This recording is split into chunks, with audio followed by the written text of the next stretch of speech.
Good morning, everybody. Welcome to episode 6 of A Woodturner's Life. And this week I'm heading off to collect some logs. It's been raining for quite a few days now, actually 56 days so far we've had nothing but rain. So we have a few days of this fine weather and it really is starting to feel like spring. So I've decided to get out and bring home as much wood as I can.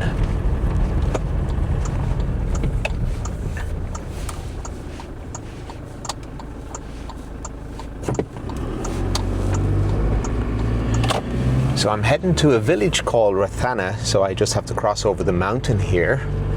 And actually just here on the right, there used to be an old house, and that's where my grandmother and great-grandfather and grandparents lived for several generations.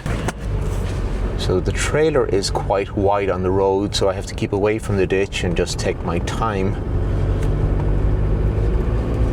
It's about 6 inches wider actually than this vehicle on each side.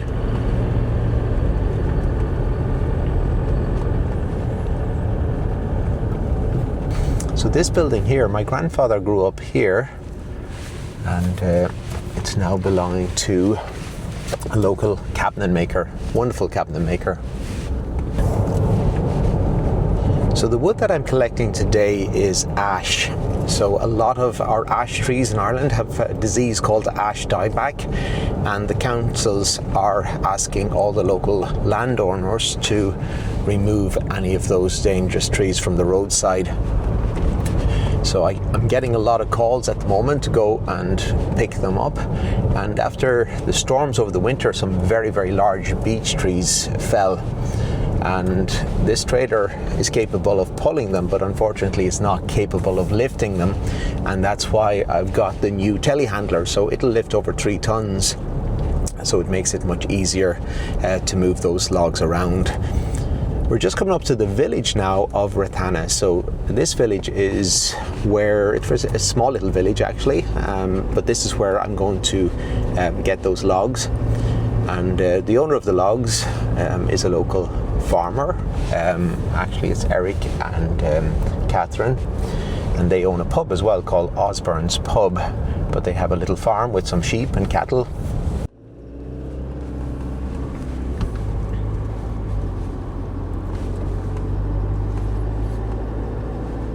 So it looks like this car is right in my way. I know, I'll get past it. So I have to turn in this really, really tight entrance.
Okay, so heading home with a good load behind me.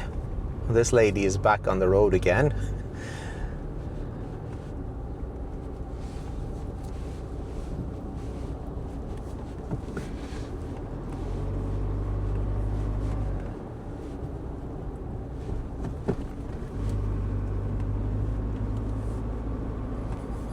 And look at all those daffodils. The people around here really care about the beauty of their area. When I started wood turning many years ago, I really didn't have the heavy lifting equipment that I have now. So I started off in 1990 and began my production turning career in about 1995.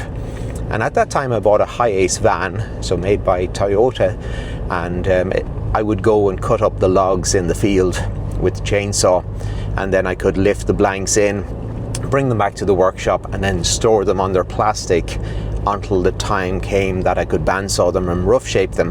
But that all had to happen quite quickly because the wood tends to crack quite quickly when the weather is warm. So this time of the year I'm gathering up logs, but I've stopped all my milling for a while because in the next month or so the temperature will rise.